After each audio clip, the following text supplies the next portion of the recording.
ने बहुत बुरी खबर सुनाई है। अब क्या होगा? अब हमारा बच्चे का भविष्य कैसा होगा जी? और तो और मैंने बैंक वाले से जो लोन लिया था, मैंने तो अभी उसे चुकाया भी नहीं है। ना जाने क्या करेगा उन बैंक वालों ने। हाँ, मुझे भी कुछ समझ में नहीं आ रहा है। आखिर मैं क्या करूं? उस दुष्ट बच्चिया को भगवान कभी माफ नहीं करेगा। आप परेशान ना हो जी, कोई ना कोई रास्ता जरूर निकाल लेंगे। अभी आप आराम से लेटो, इसके बारे में मैं सुबह बात करती हूँ। मैंने तो कितने बड़े सपने सजोए थे इस ढाबे को लेकर। एक जंगल में बल्लू नाम का पक्षी रहा करता था। वो बीच जंगल में एक नई ढाबा का शुरुआत किया था। उसका अच्छा खासा ढाबा चल रहा था। आते जाते पक्षी बहुत शौक से उस ढाबे पर चाय नाश्ता भी करते थे। बल्लू ये सब देख के बहुत खुश था। एक दिन की बात है। बल्लू भाई, जरा गर्मा गर्मा चाय तो लगाना। आज बहुत ही ज्यादा ठंडी है। थोड़ा गरम गरम चाय पी के मजा आ जाएगा। बल्लू इस तरह बहुत ही खुश था। सभी पक्षी आते और चाय नाश्ता पीकर चले जाते। दूसरे दिन जब बल्लू दुकान पर आता है, उसी बीच कुछ दुष्ट पक्षियों भी आते हैं और बल्लू भाई से बोलते हैं। ओ बल्लू के बच्चे, थोड़ा चाय नाश्ता लगाओ, मुझे जोरों से भूख लगी है। और हाँ, नाश्ते में चिकन बिरयानी होना चाहिए। भाई साहब, आज बहुत ठंडी है और बर्फ का गोला भी गिर रहा है, तो मैं अभी दुकान बंद करके जाने ही वाला था, तो आप आ गए। ऐसे मेरे पास तो कुछ आलू के पराठे ही बचे हैं। अगर आप खाना चाहो तो क्या मैं लगा दूं आलू के पराठा? ठीक है भाई, जो मिलता है खा के चलते हैं ना, कल देख लेंगे चिकन मटन। दुष्ट पक्षियों ने बोला बल्लू से कि ठीक है, जाओ हमारे लिए आलू के पराठा ही लगा दो। बल्लू जाता है और अपने ढाबा से आलू के पराठा निकालता है और सभी पक्षी को एक एक करके परोस देता है। ये लो भाई साहब, मैंने आलू का पराठा लगा दिया है और आप जल्दी जल्दी से आलू के पराठा खा ले, मुझे ढाबा भी बंद करना है। सभी पक्षी आलू के पराठे बहुत शौक से खाते हैं और उसके बाद खाना खाकर जब बल्लू पैसा मांगता है तो उसे क्या बोलते हैं।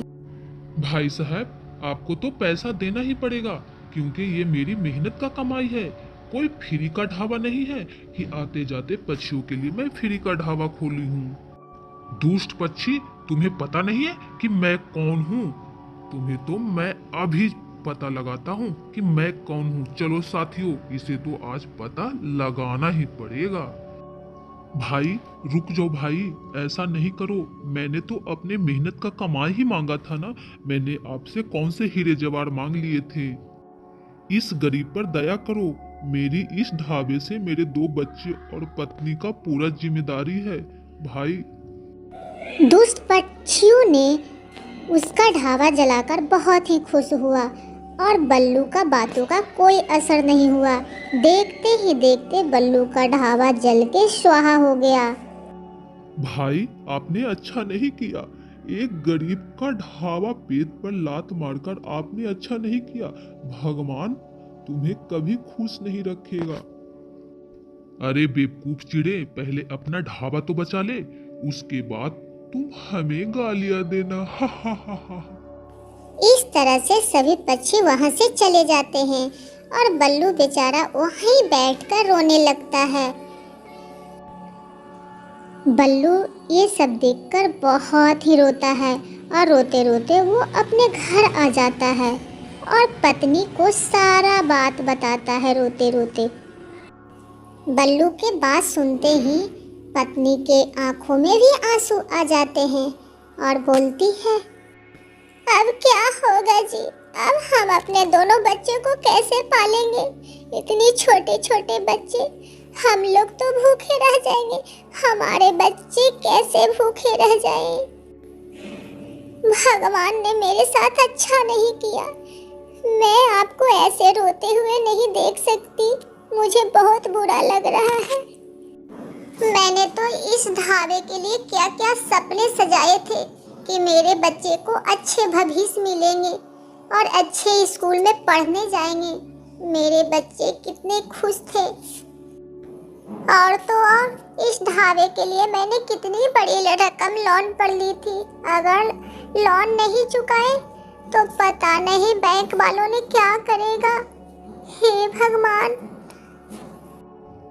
आप सही कह रहे हो जी, कुछ न कुछ तो मुझे करना ही पड़ेगा।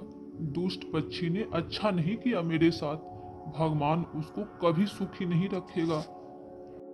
मैंने इस ढाबे के लिए क्या क्या नहीं किया, रात दिन एक करके मैंने इस ढाबा का निर्माण किया था।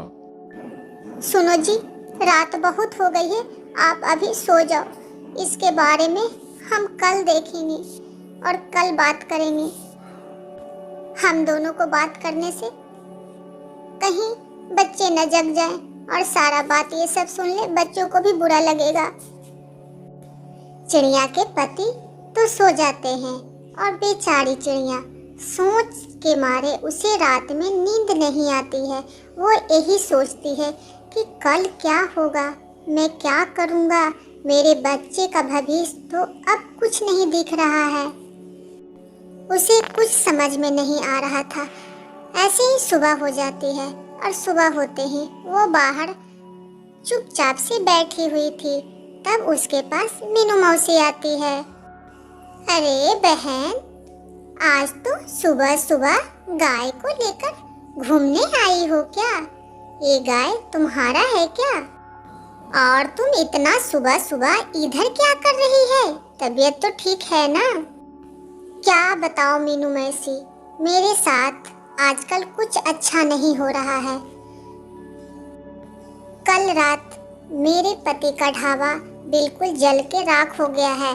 कुछ दुष्ट पक्षियों ने मेरे पति का ढाबा जला के राख कर दिया है। अरे अरे, ये क्या? तुम रो मत, टेंशन मत लो। तुम्हारी मीनू मौसी अभी जिंदा है, कुछ न कुछ तो रास्ता निकाल ही लेगी। मीनू मौसी, कुछ समझ में नहीं आ रहा है। मेरे पति रात से बहुत परेशान हैं। उनको देखकर तो मैं भी परेशान सी हूँ। ये सब सुन के तो बहुत ही बुरा लगा बहन। पर मैं तो यहाँ गाय के गोबर लेने आई थी। क्यों ना तुम गाय के गोबर से एक नया ढाबा का निर्माण कर लो। अब मैं चलती हूँ बहन, तुम अपना ख्याल रखना। ठीक है मीनू मौसी, आप जाओ। वैसे मीनू मौसी तो सही कह रही थी, क्यों ना हम गोबर का ही ढाबा बना ले। अरे तुम सुबह सुबह यहाँ आ गई और मुझे बताया भी नहीं। बल्लू जी, मैं अपना नया ढाबा स्टार्ट करने वाली हूँ, बस आप मेरा साथ दीजिए। बल्लू और बल्लू की पत्नी दोनों बहुत मेहनती थे और गोबर कंडे और लकड़ी घास फूस से वो अपने नए ढाबे का निर्माण कर लिया। कुछ समय बीतने के बाद ही उसी तरह वापस से उसका ढाबा चलने लगा। वो पति पत्नी बहुत ही खुश थे और वह अपने परिवार के साथ खुशी खुशी जीवन व्यतीत करने लगे। ये थे बल्लू और उसके परिवार की कहानी।